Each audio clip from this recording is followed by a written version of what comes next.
Movie camera hook, read with emotion, directly to the viewers. They told him to sit down.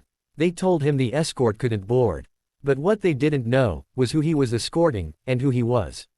Stay till the end, because when this single dad veteran stood his ground, every passenger in that airport rose to their feet, and you'll understand why. Heartbreak United States. If stories of courage and honor move you, hit that like button, and make sure you subscribe, because this one will stay with you forever. The sound of rain hitting the runway was the only thing that broke the silence inside the small terminal at gate C-17.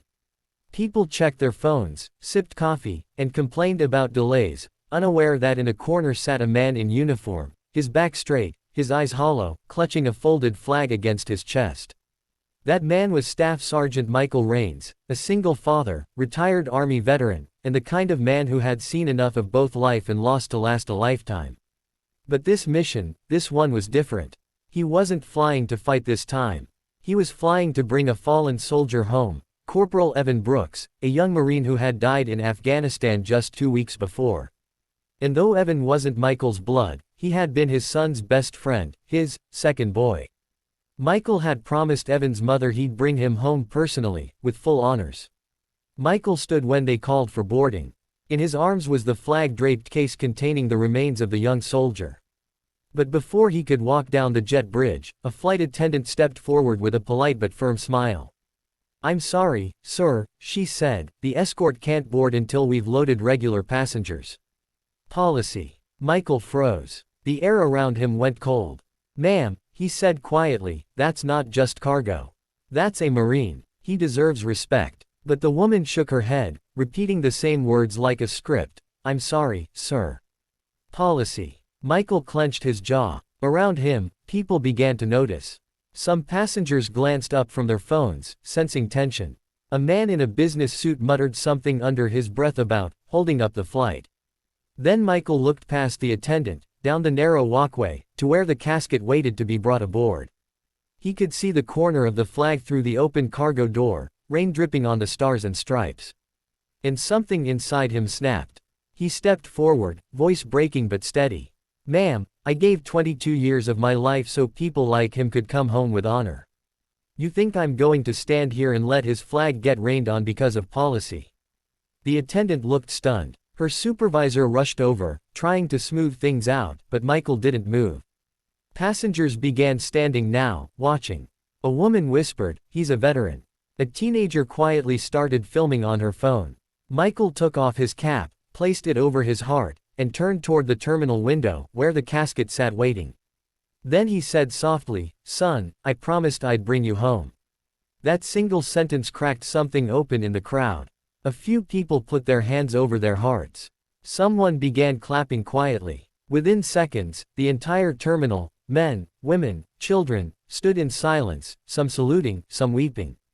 The airline manager, finally realizing the gravity of what was happening, approached. "Sir," she said gently, her voice trembling, "I think we'll make an exception today." Michael nodded. When he walked down the jet bridge beside the casket, every passenger on that plane stood up. Some placed their hands on their hearts. A Marine sitting near the front stood at attention, tears running down his face. The pilot came out of the cockpit, saluted, and said, "Welcome aboard.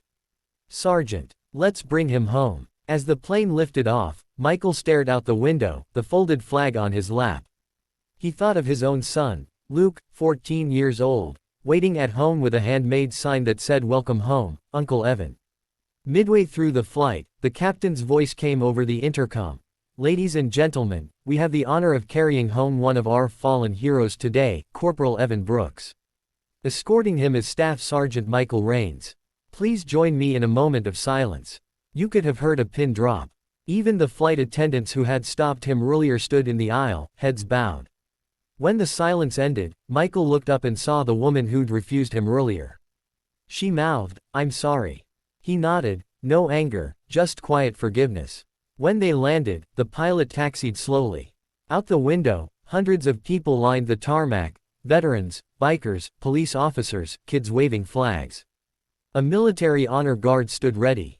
Michael walked beside the casket as they unloaded it, his steps slow, steady, proud. At the end of the line stood Evan's mother, shaking, holding a photo of her son in uniform. When she saw Michael, she broke down. He knelt, handed her the folded flag, and whispered, he wasn't alone. I made sure of that. She hugged him, sobbing into his shoulder. The entire crowd fell silent again, not because they were told to, but because they felt it. The weight of sacrifice. The meaning of loyalty. The kind of honor that doesn't need medals or speeches, just quiet men like Michael doing the right thing, even when the world tries to stop them. Later that night, back home, Michael tucked his son into bed. Luke looked up and asked, Dad, why did you go through all that trouble? Michael smiled faintly, brushing his son's hair. Because, buddy, heroes don't just fight battles. Sometimes they just make sure someone gets home. Luke nodded, eyes wet. I wanna be like him someday. Michael looked out the window at the dark sky, the same one his brothers in arms once looked up at, and whispered, me too, son. Me too. If this story touched your heart, remember, respect costs nothing, but it means everything.